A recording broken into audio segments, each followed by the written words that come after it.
growth ஹார்மோன்லாம் பயங்கர ஒரு expensive injection. அது கோழிக்கெல்லாம் போட்டாங்கன்னா நம்மளுக்கு 300 ரூபாய்க்கு தர முடியாது. பிராய்லரோட கோழி ஃபார்ம்ல 1 லட்சம் கோழிங்க வச்சிருப்பாங்க. ஒரு கோழியும் பிடிச்சு காலையில நைட்டுன்னு ஊசி போட்டுட்டு இருக்க முடியுமா? பிராய்லர் சிக்கன்னா என்னன்றது நம்ம ஃபர்ஸ்ட் புரிஞ்சுக்கணும். பிராய்லர் சிக்கன்ன்றது எங்க இருந்தோ எடுத்துட்டு வந்து நம்ம ஜெனடிக் லேப்ல பண்ணி ஒரு கிரியேட் பண்ண சிக்கன் கிடையாது. நாட்டு கோழிலேயே பெரிய சைஸ்ல நிறைய கோழிங்க இருக்கும். அதுங்களோட ஜீன்ஸ் தட் இஸ் அந்த மாதிரி இருக்க கோழிங்களை நல்லா பிரீட் பண்ணி இருக்கிறதுலயே பெருசான கோழிங்களை திரும்பி செலக்ட் பண்ணி அதை பிரீட் பண்ணி இப்போ அந்த பிரீட் வந்து 6 வாரத்துல இருந்து 2 மாசத்துல 2 கிலோக்கு வந்துருது. ஆனா பிராய்லர்ல என்ன பிரச்சனைனா அது நடமாடுறது கிடையாது. அதனால அதுல ஃபேட் கண்டென்ட் நாட்டு கோழியை விட அதிகம். அதை தவிர growth ஹார்மோன்லாம் பயங்கர ஒரு எக்ஸ்பென்சிவ் இன்ஜெக்ஷன். அது கோழிக்கெல்லாம் போட்டாங்கன்னா நம்மளுக்கு 300 ரூபாய்க்கு தர முடியாது.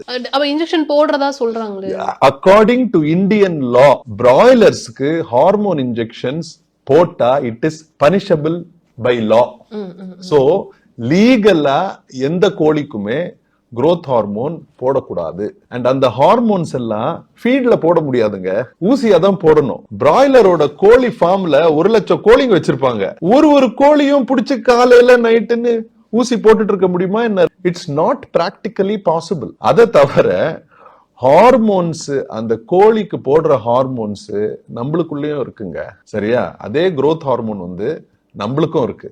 அதே ஈஸ்ட்ரோஜன் அவங்க சொல்றாங்கல்ல, அது நம்மளுக்கும் இருக்கு. அதுங்க எப்போ நம்மள வந்து அஃபெக்ட் பண்ணோம்னா நம்ம கிளாண்ட்ஸ்ல இருந்து நம்ம உடம்போட ரிக்வயர்மெண்ட்டுக்கு செக்ரீட் ஆகும் போதுதான். அது நம்ம குக் பண்ணாலே அந்த ஹார்மோன்ஸ் எல்லாம் டீகிரேட் ஆயிரும். ஜஸ்ட் யோசிச்சு பாருங்க, ஹார்மோன் இன்ஜெக்ஷன்ஸ 8 டிகிரி இல்ல 4 டிகிரிக்குள்ளதான் வைக்கணும். அப்போதான் அது எஃபெக்டிவ். அதனால தானே எல்லா மருந்துங்களையும் உள்ள ஃப்ரிட்ஜுக்குள்ள வச்சிருக்காங்க. சரியா? அந்த ஹார்மோன்ஸ் இருக்குன்னே வச்சுக்கலாம். சரியா? எவிடன்ஸ் படி ஒன்னும் கிடையாது. பட் ஹார்மோன் இருக்க ஒரு லெக் பீஸையே நீங்க சமைச்சிட்டீங்கன்னா, நல்லா பாயில் பண்ணீங்கன்னா 4 டிகிரிஸ்ல சர்வைவ் ஆக வேண்டியது 100 டிகிரில நம்ம வேக வைக்கும் போது எங்க நிக்க போகுது? ஃபுல்லா டீகிரேட் ஆயிரும். சோ அத பத்தி நம்ம பயப்படவே வேண்டாம். ஆன்டிபயோட்டிக்ஸா நம்ம போடுறதை விடங்க. நம்ம தொண்டை வலினா இருக்க ஆன்டிபயோட்டிக்ஸ் எல்லாமே எடுத்துக்கிறோம், வயிற்று வலினா எடுத்துக்கிறோம், உடம்பு வலினா எடுத்துக்கிறோம், எல்லாத்துக்குமே எடுத்துக்கிறோம். அந்த கோழிங்களுக்கு அவ்வளவுலாம் தரது இல்லைங்க, கொடுக்க முடியாது. It is expensive. Antibiotics are expensive. No, 300 ரூபாய் கோழிக்கு எப்படி அவங்க அவ்வளவு ஆன்டிபயோட்டிக்ஸ் போட முடியும்? போட முடியாது. அவங்களே கம்மியா தான் போடுவாங்க. ஏன்னா அவங்க காஸ்ட் இன்க்ரீஸ் ஆகும் இல்ல.